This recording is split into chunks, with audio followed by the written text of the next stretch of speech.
Hello বন্ধুরা, সবাই কেমন আছো? নিশ্চয়ই ভালো আছো, আমিও ভালো আছি। দেখো আজকে আবার একটা নতুন রেসিপি নিয়ে চলে আসলাম, বলতে পারো জিভের জল আনা রেসিপি। বন্ধুরা দেখে নাও তাহলে আমি রেসিপিটা কি করে তৈরি করি। প্রথমেই দেখো একটু ছোলার ডাল ভিজিয়ে রেখেছিলাম, সেটা একটু নুন আর একটুখানি তেল দিয়ে প্রেসারে সিটি বসাতে দিলাম। বন্ধুরা আমার ভিডিওটা তোমাদের কেমন লাগছে যদি তারপরেই দেখো ছোলার ডাল করার জন্য একটু গোটা করে আলু আর একটুখানি কিশমিশ আর কাজু ভিজিয়ে রেখেছি, আর একটু গোটা গরম মশলা আর একটু শুকনো লঙ্কা আর একটা তেজপাতা নিয়ে এটাই ফোড়ন দেবো। দেখো একটু ঘি দিয়ে দিলাম, ঘিটা গরম হলেই ওই ফোড়নটা দিয়ে একটু ভালো করে নাড়াচাড়া করে তারপরে গোটা গোটা করে আলুগুলো কেটে রেখেছিলাম সেগুলো একটু দিয়ে দেবো, দিয়ে একটু ভালো করেই ভেজে নেব একটু নুন হলুদ দিয়ে।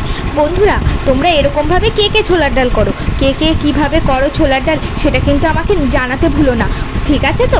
তারপরে দেখো একটু নুন আর একটু হলুদ দিয়ে আলুটাকে ভালো করে একটু ভেজে নিলাম। আগে থেকে একটুখানি আদা, একটু জিরে আর একটু ধনে পেস্ট করে রেখেছিলাম আর একটু কাঁচা লঙ্কা, সেটাই আলুর ভেতরে দিয়ে একটু ভালো করে নাড়াচাড়া করে ভালো করে একটু কষিয়ে নিতে হবে, যাতে আদা জিরে ধনের কাঁচা গন্ধটা চলে যায়। যত সময় না যাবে তত সময় একটু ভালো করে কষাতে হবে। তারপরে দেখো আমার একটু হলুদটা কম মনে হচ্ছিল, তার জন্য আর একটু হলুদ নিয়ে এটা একটু ভালো করে নাড়াচাড়া করে নিলাম। তারপরে পরিমাণ মতো চিনি দিয়ে দিলাম, যে যেমন মিষ্টি খেতে পছন্দ করো সে সেরকম মিষ্টি দিও। আমাদের একটু ছোলা ডালটা মিষ্টি মিষ্টিটাই পছন্দ হয়, তাই আমি একটু মিষ্টি বেশিই দিয়েছি।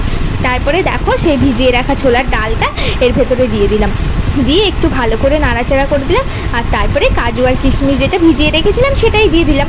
দেখো কত সিম্পল আর কত তাড়াতাড়ি হয়ে যায়। তারপরে হয়ে গেলে একটুখানি গরম মশলার গুঁড়ো দিয়ে তারপরে নামিয়ে দিলাম। আর হ্যাঁ, তোমরা যদি চাও এর উপরে একটুখানি ঘি ছড়িয়ে নিতে পারো, আমি নিয়েছিলাম কিন্তু সেটা আর ভিডিও করা হয়নি।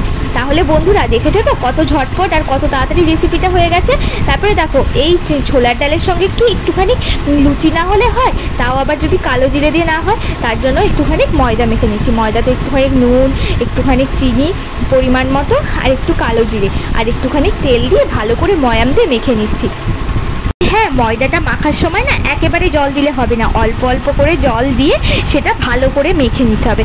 দেখো মেখে সুন্দর করে একটা ডো তৈরি করে নিয়েছি। তারপরে এখান থেকে একটু লিচি কেটে নিচ্ছি, লিচিগুলো কাটা হয়ে গেলেই তারপরে বেলবো। দেখো আমার লিচিগুলো কাটা হয়ে গেছে। তারপরে দেখো সুন্দর করে আমি বেলেছি। জানো তো বন্ধুরা আমি ভালো করে বেলতে পারি না, যেমন পেরেছি তেমন করেছি।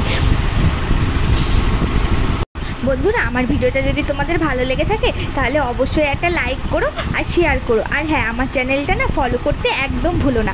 আর এরকমভাবে একবার লুচি আর ছোলা ডাল করে দেখো, সবাই তোমার হাতের রান্নার প্রেমে পড়ে যাবে, কথা দিচ্ছি। আর এরকমভাবে যদি এরকম লুচি আর ছোলার ডাল যদি সকালের জলখাবার কিংবা রাতের ডিনার হয় তাহলে তো আর কোনো কথাই নেই। আর যখন তুমি প্রিয় মানুষটা কাছ থেকে আসবে আর যখন এরকমভাবে ফুলকো ফুলকো লুচি আর একটু করে ছোলার ডাল মুখের সামনে দেবে না, তার মুখের হাসিটা দেখে সে খেয়ে না নতুন করে তোমার রান্নার আবার প্রেমে পড়ে যাবে। তাহলে বন্ধুরা দেরি কেন, ঝটপট যাও আর রেসিপিটা তৈরি করে নাও।